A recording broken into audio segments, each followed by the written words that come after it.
jenengan Baik, Bapak Kang Rustandi atau Kang Kang Ajep. Rusandi mohon pandangan ti juru pemelihara tentang Gunung Padang gitu Pak.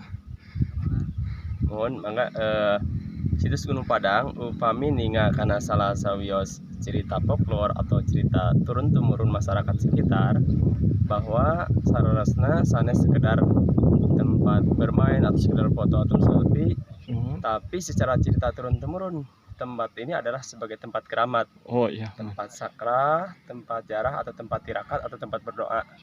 Intinya tempat mendekatkan diri kepada Sang Maha Pencipta. Ya, ya. Nah, bahkan jauh sebelum Verbeek dan NJ Group. Jadi kalau di sejarah mah awal mulai tercatatnya itu pada tahun 1891 ya, oleh Verbeek orang Belanda, lalu dilanjutkan NJ Group pada tahun 1914. Nah, masyarakat sekitar ini jauh sebelum Verbeek dan NJ Group, jadi tempat ini mah udah tahu, terus terang gitu. Bahkan terus digunakan kembali secara cerita turun-temurun masyarakat sekitar bahwa ia itu sebagai tempat keramat, tempat jarah tapi tempat sang. Jadi tapi saat acan istilah dibuka tempat umum pariwisata, jadi ku di kampung Gurge emang terus seueur anu dongkap atau tapi anu nyatakan dia salah satu pada tirakat.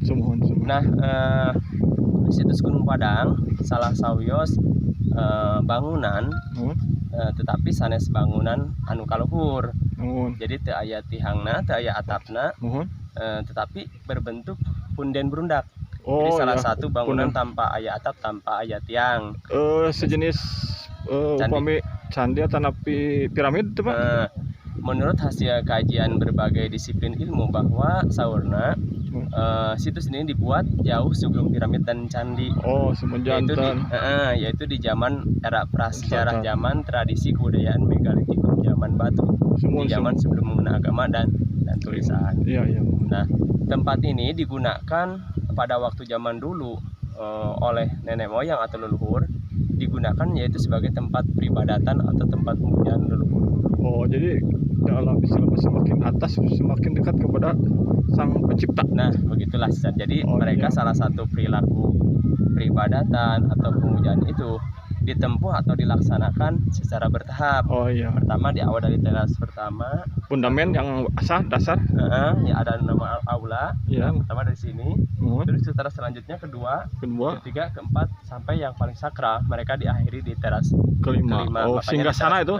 Makanya teras kelima ada yang disebut dengan istilah singgasana raja. Jadi di cerita masyarakat turun-temurun bahwa tempat ini pernah digunakan pada masa era kerajaan Prabu Siliwangi atau kerajaan Pajajaran, yang artinya bahwa jauh sebelumnya bahwa tempat ini udah ada, tetapi pada masa zaman kerajaan bahkan sampai ke zaman para wali, menurut secara cerita turun-temurun orang tua dulu bahwa ini pernah digunakan atau dipakai atau dimanfaatkan. Berarti kalau zaman kerajaan sebelum kerajaan Prabu Siliwangi kan ada kerajaan Salakanegara, Trumanegara, terus Pajajaran. Berarti setiap raja itu pernah ke sini atau mempugar atau istilahnya apa? Bisa menggunakan, mengumpulkan atau memelihara juga ya Pak. Terakhir yang saya tahu itu zaman Pak SBY. Emang secara rame-ramenya dibuka untuk istilah wisata, jadi sekitar 2000 sinilah yang rame-ramenya. Jadi jauh sebelumnya sudah ada, sudah banyak. Hatur nuhun Bapak, terima kasih.